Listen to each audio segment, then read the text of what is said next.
This is Oppo Reno 13 5G smartphone, and if you want to set your fingerprint lock, then this is the video for you.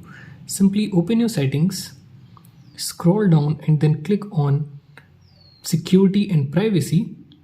Scroll down and then click on device unlock. There you will see the option of fingerprint and face unlock. Click on this. Now click on fingerprint. Click on agree. Now you have to set your screen lock, but if you have already done this, then you can skip this part. Otherwise, click on next. You can select alphanumeric pattern.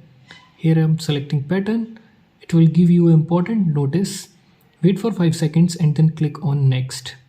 Draw your pattern, confirm your pattern, and then click on add now. Then you can place your thumb or finger, whichever you want to set, on the sensor like this. Now keep on tapping on the sensor until it completely captures your finger. Keep on adjusting your finger like this until it completely captures your finger.